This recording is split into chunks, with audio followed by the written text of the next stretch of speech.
Alrighty, so we're writing directly in your ISN on page 50, although 50 should be a right-hand page, not a left-hand page, but this is just how mine is, right? So yours actually, I guess your 50 is really over here. That would make more sense. Why are you writing on it? Because I was trying to save trees. I know, we won't, because it's not that much and I want to make copies.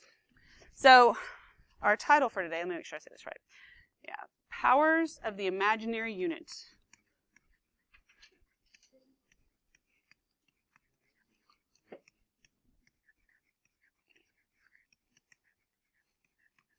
So I brought this up last week and I said, and I might not have said it in every class, but said, sometimes there's those random questions, or they seem random on the SAT or PSAT anyway, where it's like I to the 56th power.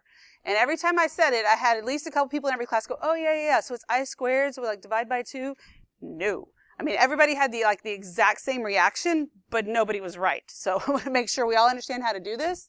And so I'm going to take you through, let's kind of figure out the pattern first. So we're going to write down I to the 0, I to the 1st, I to the 2nd, I to the 3rd, all the way down to the 9th.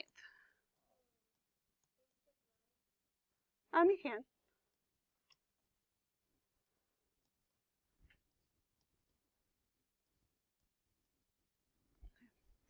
And then I want you to take a minute to fill these in. So I to the 0 power is what? 1. I to the 1st power is? It's I. So I is the square root of -1. So, square root of -1 would be an appropriate answer too, but we're just going to go with I. Okay. So then I squared is -1. Okay. And then you just go from there, fill them in all the way down to I to the 9th power.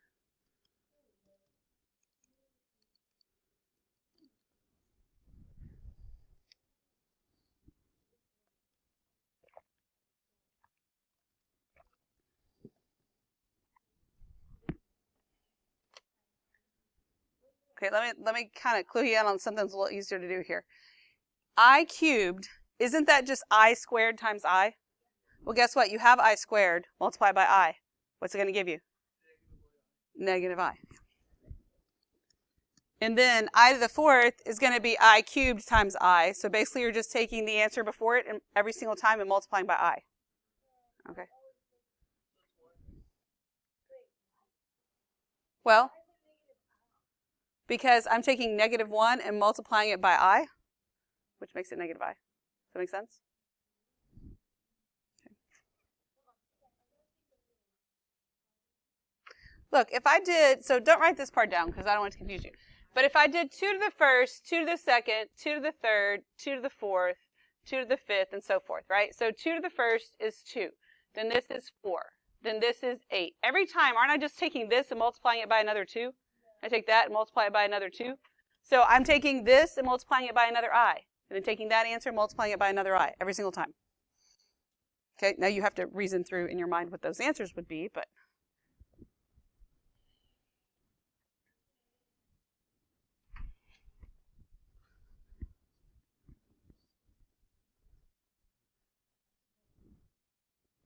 So this would be -I squared, right? Well, I squared is -1, and -1 is 1.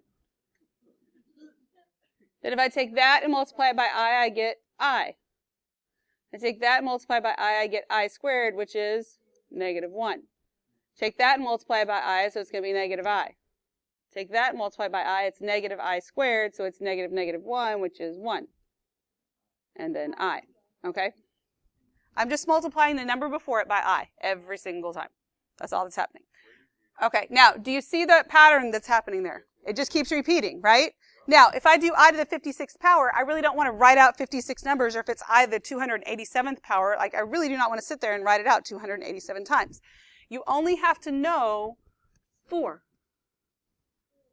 Okay, starting with 0. 0, 1, 2, and 3. That's all you got to know. Okay, because if you get to that, and now we think about what's actually happening here, this right here is the same as I to the 4th times I to the 1st. Would you agree with that? Okay, so I to the 4th is 1 times I, that's where we get I from. This is the same as I to the 4th times I squared. So I to the 4th every single time is 1. You with me on that? So that means really this is just I squared. That's why it's negative 1. Then I get I to the 4th times I to the 3rd. And I cubed is negative I, right?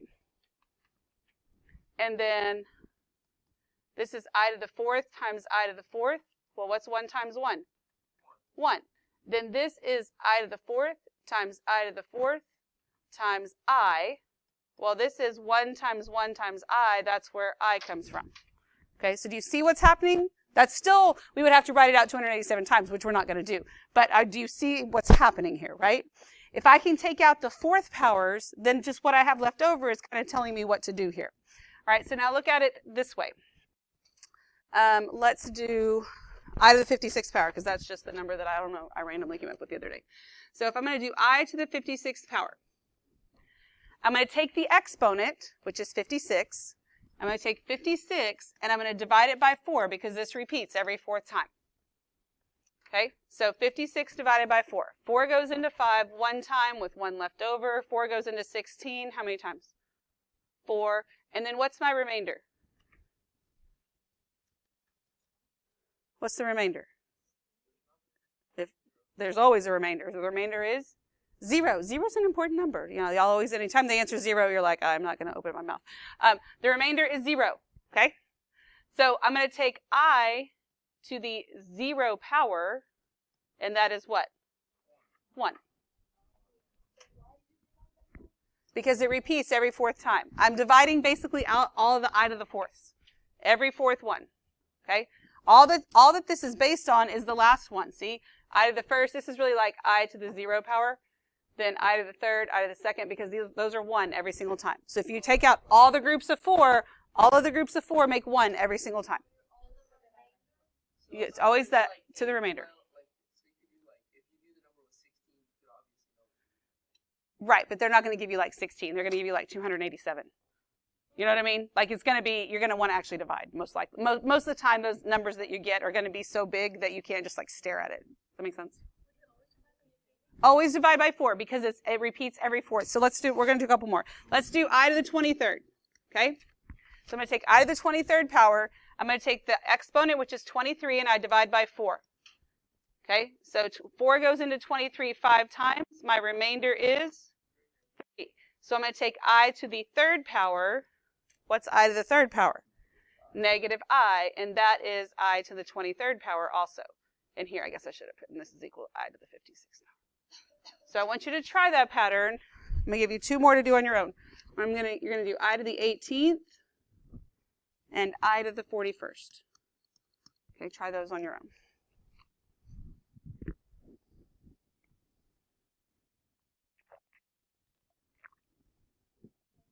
And like Parker said, if the exponent is a multiple of 4, your answer is 1 every time because your remainder will be 0. That's what's happening there.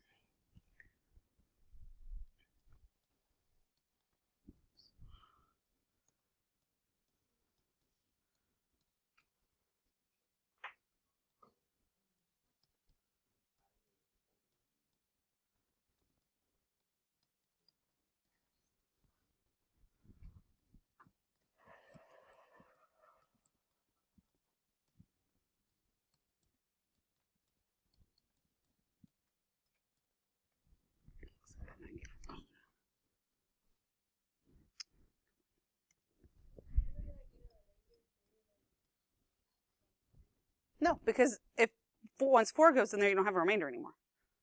So your only options for your remainders are 0, 1, 2, and 3. That's why you only have to know those. Boom. These are the only 4 that you have to know if you use the remainder trick. It's not really a trick, but it's the pattern. It's what's happening. Okay? Well, yeah, so here's what's happening.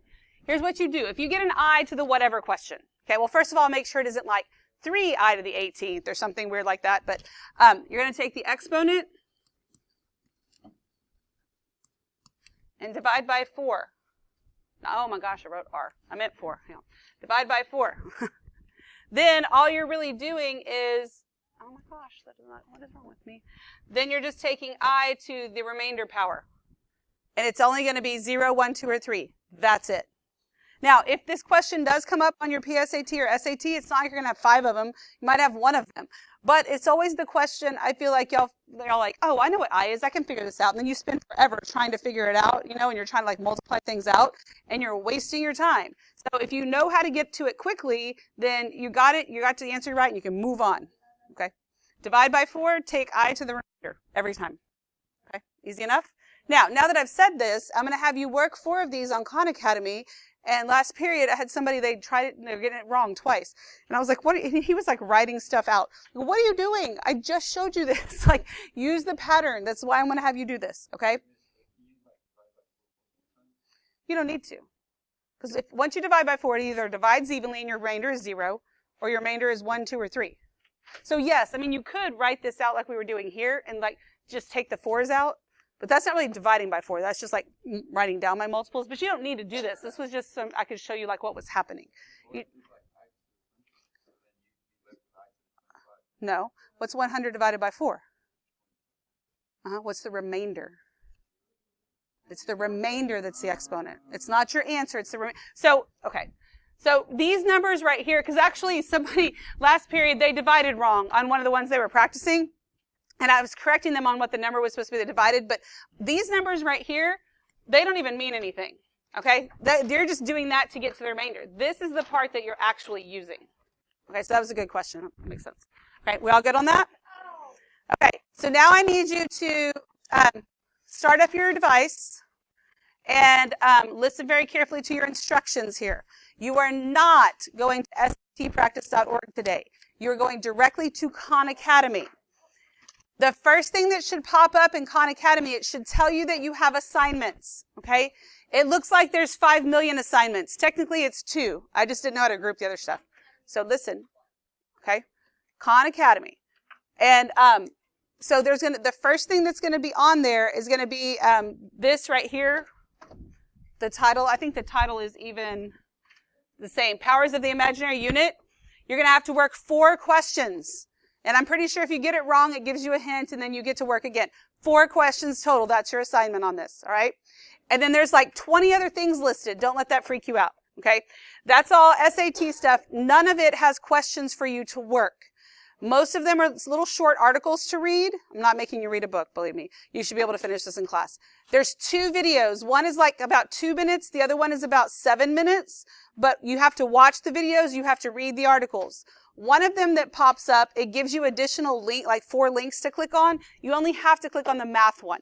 If you want to go and read the English and reading stuff, by all means, please go do it. There's way more of that information stuff that I could have assigned to you. But it is giving you just kind of tips and tricks, things to know about the test itself so it doesn't freak you out. Everything is referring to the SAT, but all that applies to the PSAT as well. Okay, so just keep that in mind. Don't be like, I'm not taking the SAT.